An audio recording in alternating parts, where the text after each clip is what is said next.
Jorge Sigal y Santiago Kovadlov, dos ensayistas, dos amigos de la vida, 60 minutos y todos los temas del mundo para conversar. Café La República, el placer de una charla de domingo. Vermut, política, filosofía, poesía y lo que venga. Café La República, un lugar para encontrarse. Por la 1110, la radio pública de Buenos Aires. Y esto sí, es Café La República. Aquí comienza la segunda hora de nuestro programa Haciendo Pie. Mónica, ¿hay algunos mensajes? Sí, les queremos agradecer, como siempre, a los oyentes que se toman un ratito, que nos comentan cosas sobre el programa también. Así que gracias y muy, muy lindos los mensajes que nos enviaron. José, desde Pergamino, también nos escribió Patricia, desde Villa Ramallo, y Mara, que están escuchando el programa, ¿sí? Todos hacen referencia a que muy buenos los invitados en el programa de hoy. Qué suerte. Que, bueno, una alegría que compartan el sentimiento que tenemos nosotros, ¿no? Que compartan. Bueno, y coincidimos, digamos, con nuestros oyentes en cuanto a la satisfacción de las personas a las que entrevistamos. Comentaba yo con Jorge, aquí en el Café La República, que es realmente una convicción esto de traer un analista que nos presente un panorama sociológico, global, colectivo, histórico, diríamos por su sentido genérico, y luego cederle la palabra a alguien que, empuñando la primera persona del singular, nos habla de su vida, de la singularidad de su vida. Y en esta conjunción entre lo colectivo y lo personal es que nosotros hemos tratado de ir enhebrando el derecho a las distintas voces, ¿verdad? Me parece que sí, me parece que ese es el objetivo que nos propusimos con este modelo de programa, que es una revista. Yo siempre le digo a Santiago, sí, es lo que, al menos yo en el periodismo, aprendí en revistas, que fue el primer lugar donde trabajé. La primera experiencia periodística mía fue en revistas, luego pasé por diarios, pero la revista tenía esta idea, pasar revista. Claro. Es decir, cómo sintetizar. Bueno, y ahí hay una mezcla, hay una química que es un poquito de una cosa y un poquito de la otra, porque si no se hace tedioso y difícil de diferenciarse de lo que es un diario. Bueno, en fin, no voy a dar acá una clase de no, pero es interesante tener en cuenta cómo ha perdurado en tu sensibilidad y en tu idea de nuestro programa esa experiencia que es la de la revista oral. Claro. Damos vuelta a la página imaginaria para poder escuchar distintas voces. Claro, y después nos vamos a un espacio donde aquello que hicimos en la primera parte, no necesariamente vinculado a la temática que toquemos en la segunda, pero sí donde tratamos de hacer profundidad de foco en la segunda hora, ¿no? Y en ese sentido, Jorge, yo te diría que tu editorial puso el acento sobre algo muy, muy importante para mí, que es cómo en nuestro tiempo hemos caído en una apología de lo juvenil a cualquier precio. Sí. Hay una resistencia enorme hacia todo aquello que cronológicamente hablando implique tener más de 50 años. Es como si dijéramos, y vos lo recordabas en tu editorial, que la juventud en su idealización o en la idealización de quienes promueven este concepto pareciera reunir todos los atributos indispensables para poder proceder con eficiencia, con eficacia y con idoneidad en cualquier orden. Tu editorial de hoy recordaba esta proyección protagónica que gana los juveniles en las elecciones argentinas del año 23, la euforia que despierta esta idea de que en manos de los jóvenes está la posibilidad de redimir al país, es el paraíso de los inoxidables, lo llama. El paraíso de los inoxidables por oposición al mundo de los viejos meados.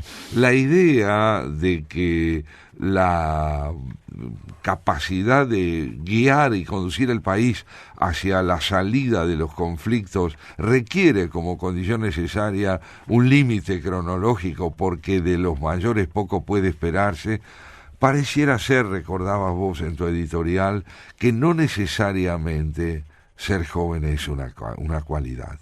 Salvo en los deportes, decías, lo importante de la juventud es la índole de la verdadera formación que se tenga y sobre todo la no idealización de ese rasgo. Ni los viejos son, por serlo, gente idónea, ni un joven, por serlo, puede aparecer como el protagonista exclusivo de la organización de una nación sobre todo, de una gestión política, ¿no? Ni tecnológica, ni léxicamente, ¿no es cierto? Hay una edad apropiada, hay sujetos concretos que pueden, por su formación y su capacidad, y sobre todo por la moderación con que procedan, soslayar la omnipotencia en la que de pronto este gobierno cae, da sus primeros tropiezos, sus carencias y sus signos de fatiga empiezan a aparecer, decías vos, sin que esto implique subestimar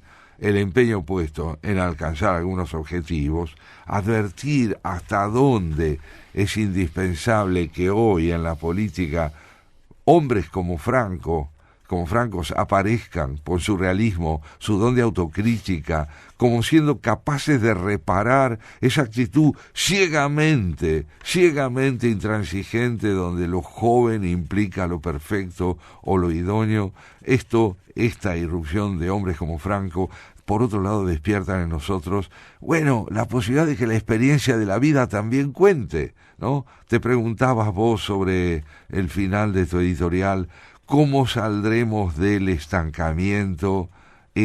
¿Cómo saldremos del estancamiento y del déficit? A veces, señalabas, lo viejo sirve. Este es tu editorial y quiero recordarlo con los oyentes porque precisamente apunta al matiz.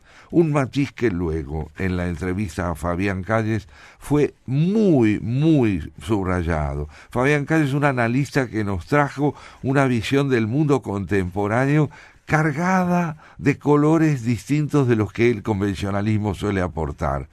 Él se refirió precisamente a un mundo bipolar que aún tiene vigencia, a un Estados Unidos y una China que presentan defectos que comprometen su propia consistencia, pero también recursos y aptitudes que son de enorme importancia para entender por qué son las dos naciones que hoy, más allá del anhelo de otras por intervenir en la conducción, en el protagonismo mundial, siguen reteniendo esa posibilidad de tener la última palabra en el mundo en el que vivimos. Una pelea de largo plazo, decía Fabián Calles, con distintos tipos de tensiones.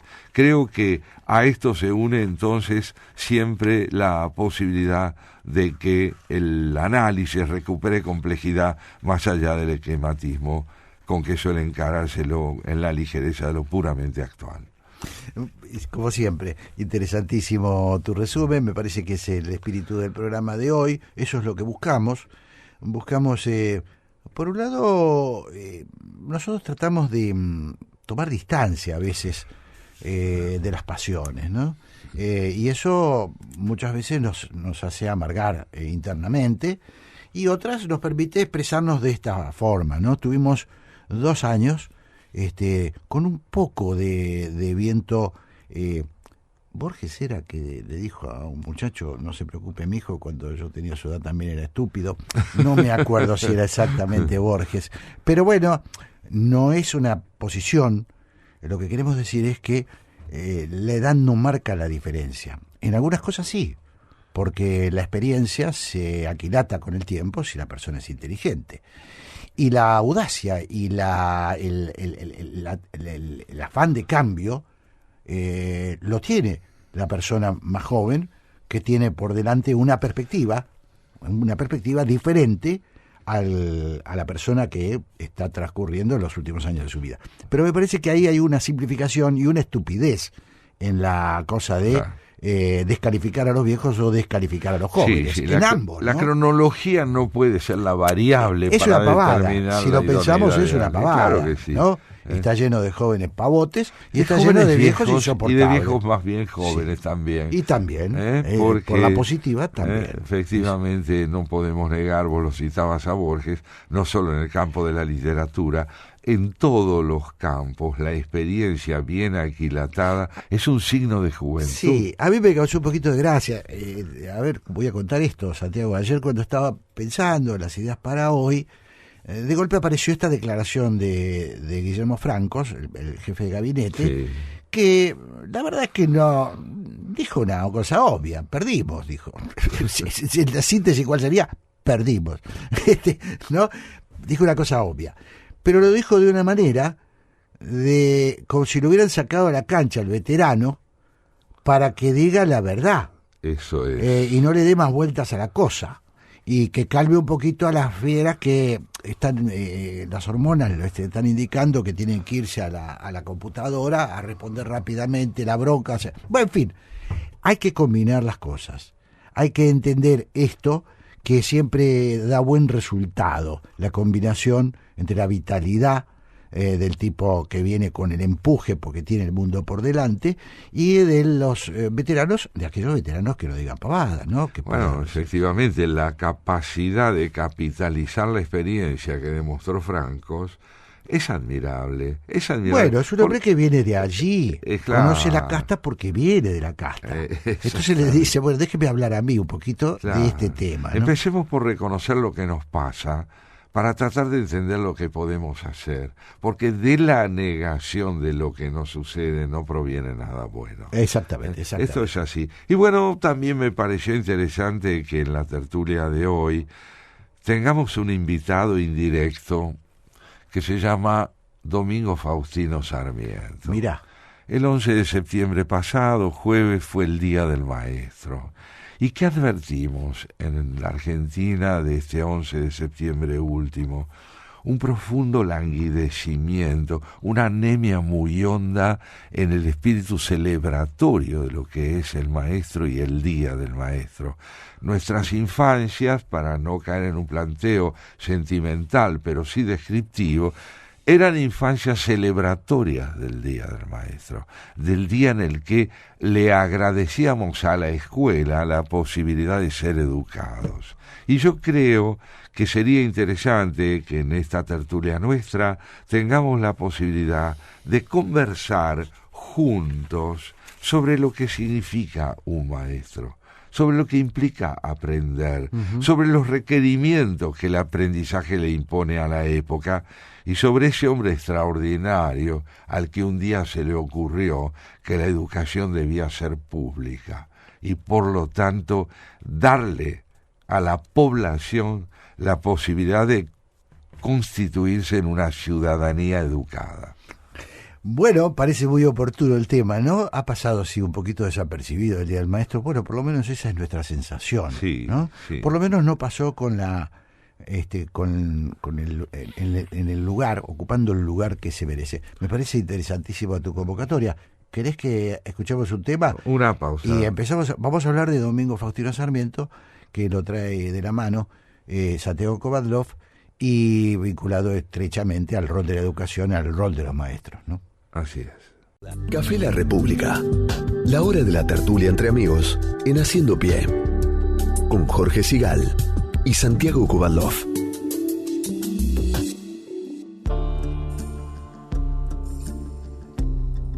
Muy bien, y entonces Domingo Faustino Sarmiento se hace presente en este Café La República de la mano del señor Santiago Kovadlov. Así es. Nos sentamos a recordarlo y lo invitamos a que se siente con nosotros. Este hombre excepcional, contradictorio, conflictivo, apasionado, talentosísimo. Por ejemplo, no sé si todos nuestros oyentes lo saben, Jorge, sí, pero ¿vos sabés cómo aprendió francés Sarmiento? No. Él estudiaba francés con un soldado francés que se quedó acá en la Argentina. Ajá. El hombre era muy adicto a la bebida. Entonces, bueno, intercambiaba clase por alcohol. Claro. ¿No? Y él estudiaba el francés así. se formó solo, no tuvo maestros, el padre de los maestros. Qué argentino era Sarmiento, ¿no? Porque estas cosas son salidas de Sarmiento, claro, no, era fantástico, sí, el tipo sí. llevaba los detalles en sus viajes de todo lo que gastaba, Sí. y no quiero entrar en detalles sobre en qué Sí, gastaba, sí, ¿no? sí. Porque se compraba un cigarro, Sí, y sí. dejaba Lo dejaba constancia. constancia, sí. Dejaba Y otra que me acuerdo, Santiago, de las obras completas, de las memorias de él, Ajá. cuando él habla de un viaje que hizo a Córdoba, Mónica. No A quiero, los no pagos quiero de entrar Mónica. con problemas territoriales, pero fue a Córdoba y lo recibieron, él fue en tren, y lo recibieron a los gritos. No sé si no era Villa María, no estoy seguro de esto. ¿Y qué hizo Sarmiento? Se bajó los pantalones y le mostraba el traste Pero a los que mirá lo vos. insultaban. Pero Sí. era compatriota tuyo entonces. Sí, ¿eh? era Estamos con dos comprovinciano, sanjuaninos, sí, comprovincianos, No, no compatriotas, sino sí, comprovincianos. comprovinciano, sí, sí. Bueno, el hecho concreto es que más allá de las anécdotas y los detalles pintorescos o a veces violentos de la vida de Sarmiento, este hombre concibe y lleva a cabo el otro cruce de los Andes.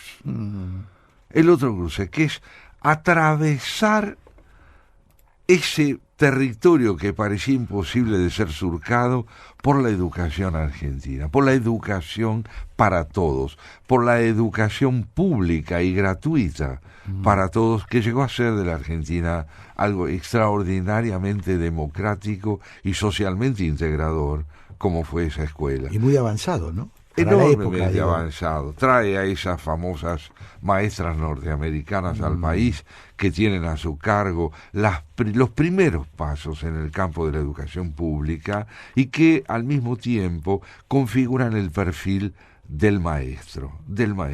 Una figura que yo creo, Jorge, siempre aparece en todo lo que nosotros tratamos como indispensable, como ineludible. El maestro, aquel cuya palabra es orientadora y formadora de la identidad de los que entran en diálogo con él. Si yo te preguntara hoy qué se ha hecho de la figura del maestro en el campo de la educación pública, ¿coincidirías conmigo en que es una figura que ha sido absorbida por los conflictos económicos, sindicales y políticos que ya no permiten tener en el primer plano de la conciencia y de la reivindicación su función primordial, que es transmitir la alegría de aprender? Bueno, me parece un tema complejo y hasta delicado, mirá. Ajá. Temo meterme en líos, pero a veces me pregunto por qué ha sido los maestros, la mayoría de los maestros considera una gran conquista haberse incorporado como parte de la central obrera. Ajá. Es decir, las organizaciones sindicales docentes reivindican mucho su pertenencia al movimiento obrero.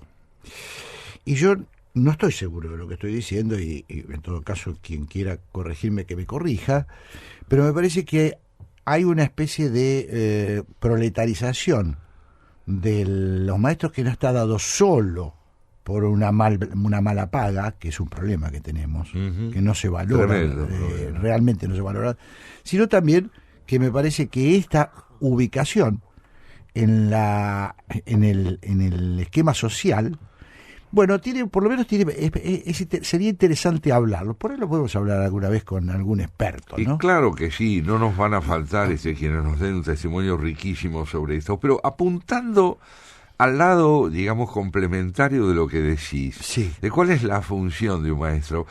Yo creo que la función primordial del maestro, y esto va en honor del 11 de septiembre, no es transmitir información, sino despertar la alegría de aprender. Claro. La alegría de aprender, porque el buen maestro es ante todo aquel que se muestra conmovido por lo que puede aprender él.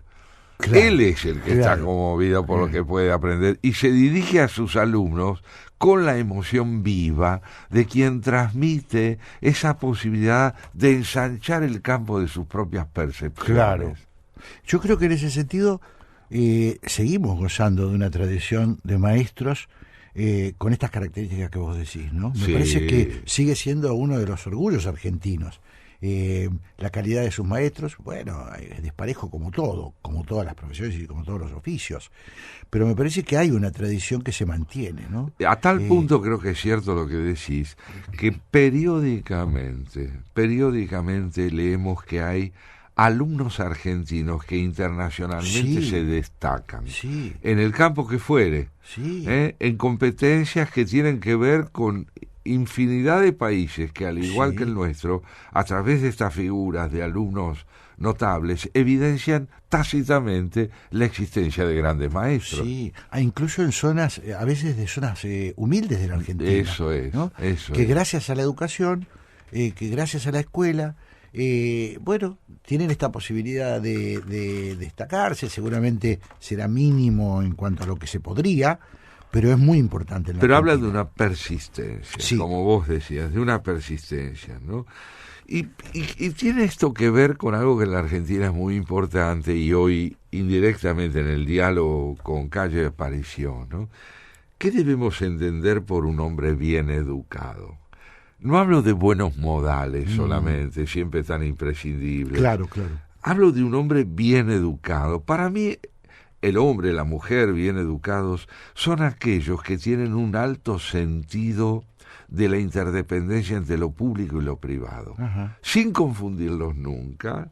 Lo privado es precisamente aquello que atañe a la vida personal de cada uno, lo público es lo que atañe al bien común, pero la interdependencia entre lo público y lo privado siempre está presente en una buena educación, porque todo individuo bien educado evidencia la existencia de una educación colectiva que está vigente en él, de un aprendizaje que proviene de fuentes sociales que son compartidas con otros y que inciden en su propia vida. Y la vida privada, bien habitada, bien comprendida, no es la que implica aquello que solo me pasa a mí. En el caso de Laura Widner, como traductora, pudimos advertir hasta qué punto la palabra de los demás es decisiva para la conformación de la propia palabra, ¿no? Como traductora. Bueno, yo creo que la buena educación rebasa el campo de los buenos modales y apunta esencialmente a la consistencia cívica de los procedimientos de cada uno de nosotros, ¿no?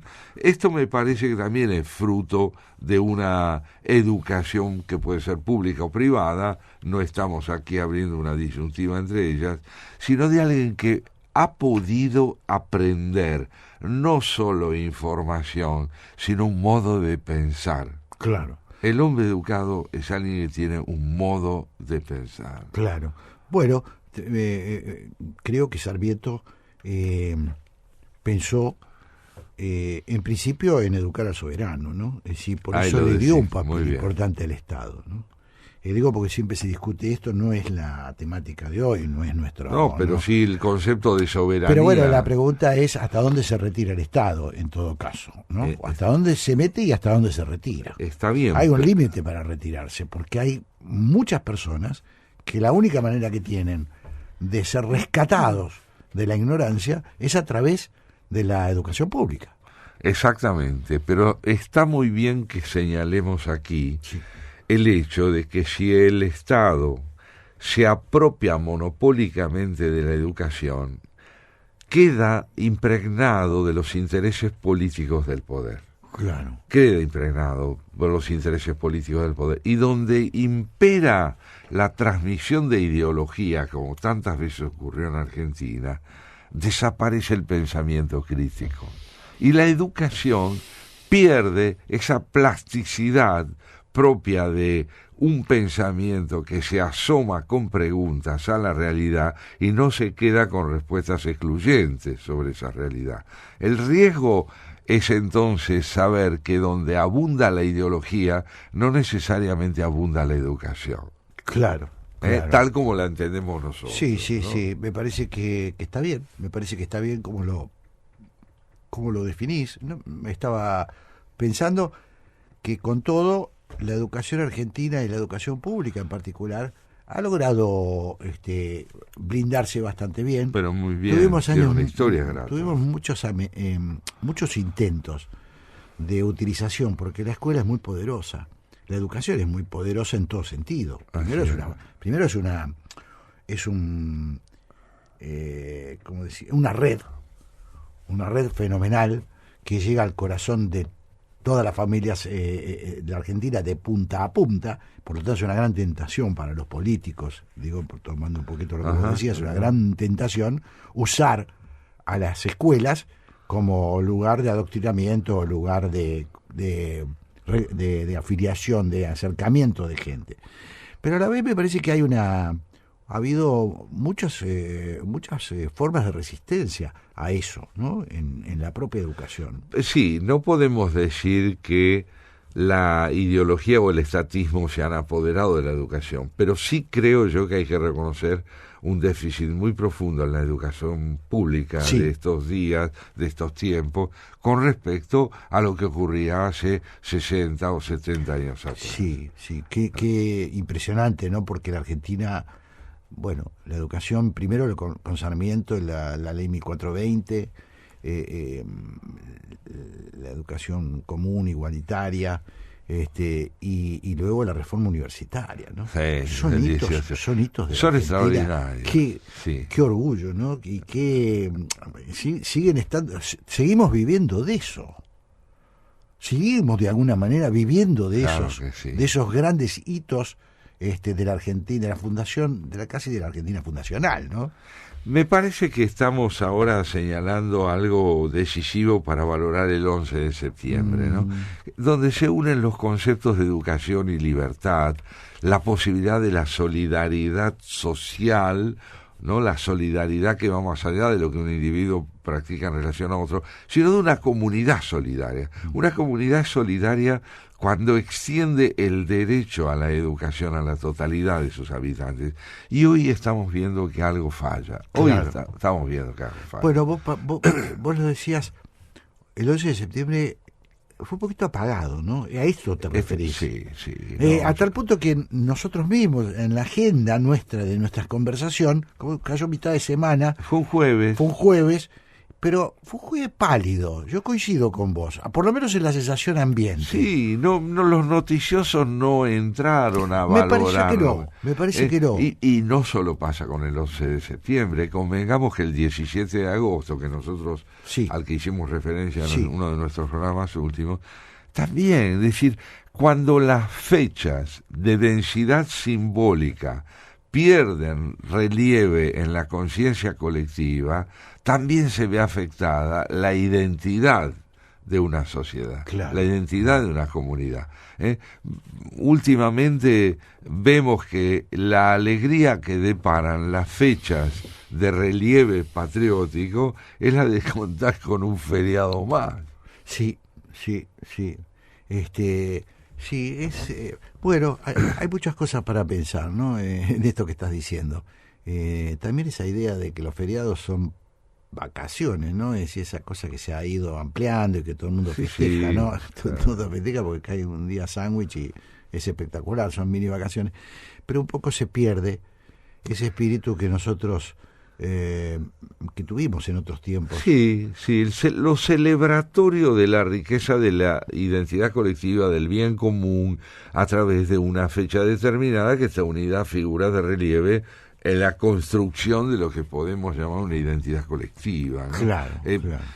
Yo creo que justamente el empalidecimiento de la figura del maestro en el campo celebratorio, a través de fechas como esta, muestra hasta qué punto, de alguna manera esencial, la educación ha perdido centralidad también en el país, ¿no? Centralidad, es decir, yo no creo que haya meta política más elevada para la gestión de un gobierno que educar al soberano, como bien recordabas vos citando a Sarmiento.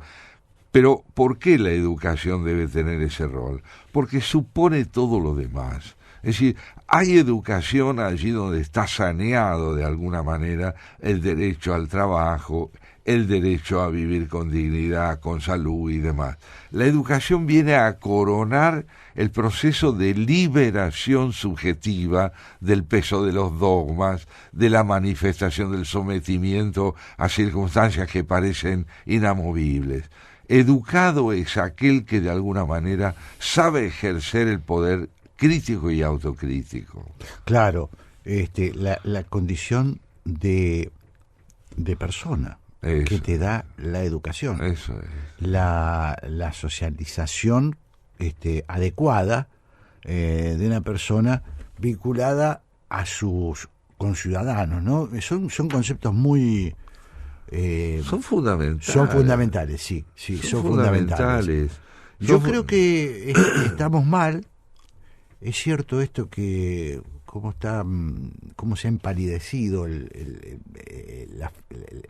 maestro como figura en la sociedad, pero estamos como para aprovechar lo que tenemos, porque no es poco, ¿sabes? Creo que hay un capital. Yo no soy un experto. No, bueno, pero digamos, Argentina tiene una tradición educativa extraordinaria. Claro. Extraordinaria. Hemos sido verdaderamente excepcionales y ese capital no está perdido. En todo caso, yo te diría que es un capital desaprovechado, que no ha sido revivido porque las condiciones políticas no han sido favorables a su reconocimiento. La función que la ideología ha cumplido en el monopolio de la educación, sí, en la escuela pública sobre todo, se pone de manifiesto también en la universidad e implica de alguna forma entender que educarse es quedar atrapado o quedar al servicio de una concepción de la verdad entendida como lo inamovible, como lo que no tiene discusión posible. Yo recuerdo haber vivido en mi propio proceso educacional como alumno, sí, la posibilidad del debate de ideas, ¿no es cierto? Profesores que proponían un tema, por ejemplo, el de la cultura indígena y el descubrimiento de América, como materias de debate. Claro. Es decir, partiendo de la idea de que era posible reconsiderar con espíritu analítico aquello que se presentaba como un hecho consumado. Se descubrió América, o América ya era una realidad que fue negada o no fue negada. Claro. Todo esto, más allá de las conclusiones a que se llegue, pone de manifiesto que en el espacio educativo circula un aire de libertad crítica. Claro. Sería bueno que alguien esté pensando en estas cosas, porque, no, lo digo un poco sarcásticamente, Santiago, pero de verdad lo creo, que sería bueno que alguien esté pensando en esto, porque la vida cotidiana, la vida, lo abrumador de la vida cotidiana para un maestro, a veces le imposibilita estar evaluando las soluciones para ciertos problemas, ¿no? Si no puede estudiar, por ejemplo, porque tiene que comer. Si tiene que tener 3 empleos para poder... No puede estudiar. Un maestro que no estudia no puede ser un buen maestro. Claro. Y hoy se le agrega a eso los desafíos de la rapidez, los desafíos de la tecnología, los desafíos de nuevas conductas sociales en los chicos. Así es, ¿no? Que deben ser tenidas en cuenta en la comunicación. Claro, en la comunicación, en la formación, en la discusión. Así es. Imagínate a Sarmiento enfrentando este tipo de problemas. Estaría hirviendo la cabeza. Como lo estuvo en verdad en su propio momento, Jorge, porque cuando él se enfrentaba a la opinión pública general de la gente, digamos, que integraba ese sector de la sociedad cuyos hijos debían ser educados en la escuela pública, se encontraba con oposiciones tremendas, que de padres que le decían, bueno, yo no puedo permitir que mi hijo distraiga horas y horas yendo a un colegio cuando lo necesito a mi lado para trabajar, cultivar la tierra, o sembrar. Claro, porque los chicos en esa época todavía estaban pensados como mano de obra. Eso es. ¿No? Y él teniendo... El chico era bienvenido a las familias rápidamente. Era un trabajador. Claro, a reemplazar fuerza de trabajo, ¿no? Eso es. Entonces, ese Sarmiento que comprendió que si no se daba el salto hacia la educación cívica, la soberanía no encontraría sustento en el campo de la identidad nacional, hoy en día se ve enfrentado a otros dilemas, como los que vos mencionabas, pero que al mismo tiempo le devuelven al maestro un papel central, porque la educación que no proviene del campo escolar, que solo proviene de la experiencia que uno tiene en el campo tecnológico o lo que pueda hacer la educación privadísima que uno pueda recibir de padres con recursos y demás, no ayuda a la convivencia en el sentido más pleno. Claro. ¿no? Lo privado, entendido como exclusión de lo público, redunda fatalmente en el desprecio por la solidaridad. Ojalá podamos discutir estos temas, Santiago, en la Argentina, ojalá podamos empezar a hablar de estos temas. Se habla poco, se polemiza poco, se partidiza demasiado. Eso es. ¿no? Y nosotros nos gustaría a veces participar de foros, de conversaciones, donde uno diga, bueno, tenemos un desafío enorme, y ahora multiplicado por ahora con la velocidad del caso, ¿no? Es decir, que no tenemos tiempo, terminamos de pensar una cosa y ya tenemos que estar pensando en el paso siguiente. Lo cual implica no pensar, porque pensar es tener tiempo. Claro. Bueno, pero me parece que este es un tema muy crucial. Lamentablemente no lo veo, Santiago, no lo veo en la agenda pública, salvo como tironeo, salvo como guasada. Por eso también estos no fueron buenos años. Yo sigo insistiendo, ni aquella pretensión de usar a la escuela como reducto ideológico y de adoctrinamiento y de sindicalización, a esta descalificación de lo público, sí. Y del rol de los educadores. Sé que tenemos un ministro de Educación que es razonable, que es una persona que se preocupa. Secretario de Educación. Secretario, claro, ahora tiene rango de secretario. Pero bueno, en fin, siempre nos gustaría hablar de educación y no tener que bostezar. ¿Sabés qué pienso también, redondeando el planteo? Sí. Que este 11 de septiembre último recibe este homenaje nuestro, que es reconsiderar su importancia, la importancia de lo que significa tanto su olvido, su menoscabo, como el potencial simbólico que encierra el hecho de que esta fecha haya sido instaurada por uno de los más grandes educadores de América. Interesantísimo. Domingo Faustino Sarmiento en el Café La República, una semanita después de que se emitiera de alguna manera, por lo menos hacer nuestra opinión, o por lo menos sin la intensidad que nos hubiera gustado. Que nos hubiera gustado. Exactamente.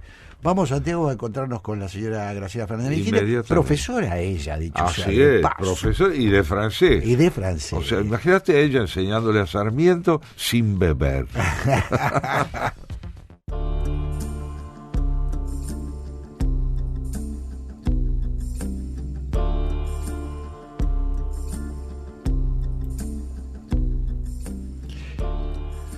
Muy bien, y acá estamos, como todos los domingos, tendiendo un puente hacia el programa de Graciela Fernández Meijide, ¿Por qué?, que comenzará en 13, 12, 14 minutos. Y mientras le esperamos a Graciela, que está llegando, vamos a conversar con Pablo Marmorato. Y qué más oportuno de conversar con él, ya que uno de los temas que queremos plantearnos es tal vez esta cuestión, ¿no?, de la educación de los jóvenes. Primero le damos la bienvenida. Hola, sí. Pablo, ¿cómo estás? ¿Cómo están? Muy Hola, bueno. Pablo. Siempre es bueno saber que estás ahí. Sí, aquí estoy y calculo que el tema de referencia no será porque soy un público objetivo, porque jóvenes, les quiero decir, ya no soy. Pero lo que pueda aportar, aporto. Está muy bien que empieces por ahí. Para nosotros seguís siendo joven y vas a seguir siéndolo siempre. No lo digo con alegría, sino con pesar. Estamos bien, Pablito. Es bueno estar orillando los 50 años y lo traten así que voy a hablar más seguido con ustedes. No sabés. Hoy cuántas alusiones hubo a la edad, Santiago, ¿eh? Sí, cambiemos la... Mirá, empezamos por un editorial. Hoy hablamos de viejos meados. Nosotros hablamos en la primera parte, Santiago, de viejos meados, esta horrible caracterización de la juvenilia iniciada en el gobierno de Javier Milei, que estamos viendo desmoronarse de alguna manera. Decíamos, Pablo, por supuesto es arbitrario como todo, como la figura de Guillermo Franco, que es un hombre de la política, un viejo lobo de mar, que lo que dice es cosas sensatas, pero que ahora su palabra parece, hay que irla a buscar, porque parece que hace falta poner un poquito de paños fríos a tanto hervidero hormonal que nos vendieron hace un par de años, ¿no? Saben que no sé si lo comentaron, pero días atrás, Sí. justamente en alusión de lo que dicen, Ricardo Roa, uno de los jefes Sí. del diario Clarín, Sí. publicó un artículo que decía no te enfermes, Guillermo. Claro, sí, Claro. lo leímos, claro. Pero bueno, nosotros aprovechamos, por supuesto, es un pretexto, porque nos quedamos con la sangre en el ojo, sobre todo Santiago y yo. No, esto es un No, chiste, no es ¿no? cierto. Lo de viejo amigo nunca nos sentimos incluidos, pero nos pareció, sí, Pablo, y lo digo en serio, que hubo en estos 2 años una especie de apología de esto pasa cíclicamente en el mundo, por izquierda y por derecha, que la renovación tiene que ver con solamente un problema de edad. La edad es importante y que los jóvenes irrumpan en la escena es fundamental para hacer cambios. Pero la edad no es la única condición de la transformación necesaria. Exactamente. Esto es un poquito la conversación que con Santiago Hemos tenido, sí. quisimos tener, ¿no? Sí, a época, ¿no? ¿Cómo, perdón? Ahí sí hubo un ruidito. Polarización. No te oímos, por favor. ¿Qué decías? Me parece, Gabriela, me parece que estamos con un pequeño problema. Sí, parecería que hay un problema que excede a la radio. Sí, Pablo, si nos estás escuchando. ¿no? La generación de... Exactamente. Estamos con alguna dificultad, Pablo. Te escuchamos un poquito con delay. Y entonces parece un diálogo de locos esto que estamos haciendo. Pero bueno, Gabriela está haciendo lo posible para mejorar la comunicación. Esto pasa a veces, nos pasa a pesar de la revolución joven, a pesar de la tecnología. Bueno, pasa. Claro, tiene que ver con lo imprevisto. Sí. Bueno, me parece que estamos fritos, ¿no, Gabriela? No. Bueno, lo despedimos. Lástima. Lo despedimos a Pablo. Claro, nos quedamos con las ganas de haberlo escuchado, pero el problema bueno, además nuestro deseo. Además porque Graciela, entre otras cosas, recordamos, profesora de francés, Así es. una profesora, pero además con vocación docente muy fuerte, marcada y muchos años. muy de maestra, Graciela. Así es, fue maestra así de es. varios de nosotros en sentido simbólico, pero una persona muy del mundo de la escuela, ¿no? Así que, bueno, siempre hubiera sido lindo conversar. Tener su testimonio sobre esto, ¿no? Sí. Y el hecho de que ella se hubiera dedicado a un idioma como el francés, también habla de un momento, me parece a mí, en el cual la cultura francesa tuvo un peso muy grande en la historia argentina, no solo mundial. Hay varias cosas, me parece, Santiago, que se simbolizan en Graciela, de alguna manera también en la generación bueno, yo lo vi con mis padres, y de alguna manera... Bueno, le damos un abrazo, porque mucho tiempo no tenemos. Ahí está Graciela Fernández Mejida en línea. Hola, Graciela. Hola, ¿cómo están? aquí estamos. Bueno, nos da el tiempo como para darte un saludito. Queríamos, aunque sea, escuchar tu voz. Sí, acá estoy. Porque se nos complicó la comunicación. Gabriela hizo todo lo posible. Son las cosas que pasan con el éter. No, el éter es... Es el éter. Comunicaciones. Sí. Me están No, acá es- corrigiendo, me están Démosle la están culpa al pulverizando. Mónica me pulveriza. Sí, No, estuvo muy piadoso. jamás. Claro, el éter es la No, radio, no jamás, tiene nada que ver, ¿no? jamás. Esto es teléfono. ¿Qué Claro, éter? es la comunicación. Muy bien, a ver, tenés razón. No, razonamos mínimamente, recordábamos en relación a vos, Graciela, lo que es tu educación, tu formación como profesora de francés, porque evocábamos el 11 de septiembre como una fecha bastante olvidada últimamente en la Argentina, del Día del Maestro y la figura de Sarmiento. Sarmiento, que lo habían mandado el gobierno de Chile a estudiar la educación, el sistema educativo de Francia, lo encontró antiguo y feo y viejo, y cruzó de nuevo el Atlántico y se fue a Estados Unidos, se enamoró de la educación en Estados Unidos y bueno, se volvió. Sí, volvió con sus maestras. Pero también recordábamos eso, el papel que la educación y la enseñanza tuvieron en tu vida como profesora de francés, ¿no? Sí, fue importante para mí, me marcó mucho y creo que me marcó para siempre, o sería mi vocación. Claro. Porque yo tengo, viste, la enseñanza en el orillo. Sí, de eso hablábamos, cuando tuvimos el problema de comunicación, hablábamos con Santiago de eso, que está muy presente, a pesar de que te dedicaste un tiempo bueno, tenés mucho más dedicado a la vida cívica, a tu militancia cívica, que los años quizás de magisterio, pero siempre sentimos que estaba muy marcada tu vida por esa impronta de profesora de francés. Y se nota, ¿no? Sí, aunque no sea en francés. No, que no sea de francés, sí, se nota el espíritu. La docente en el modo de razonar, ¿no? Sí, tal cual. Sí.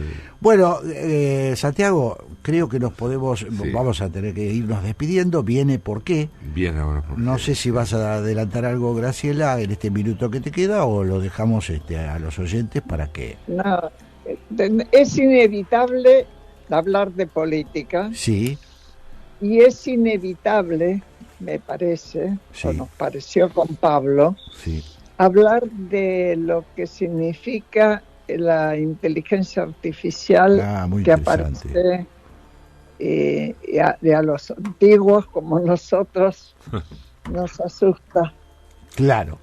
Bueno, quédense entonces los oyentes a escuchar a Graciela Fernández Mejía y a Pablo Marmorato en ¿Por qué? Nosotros nos estamos yendo.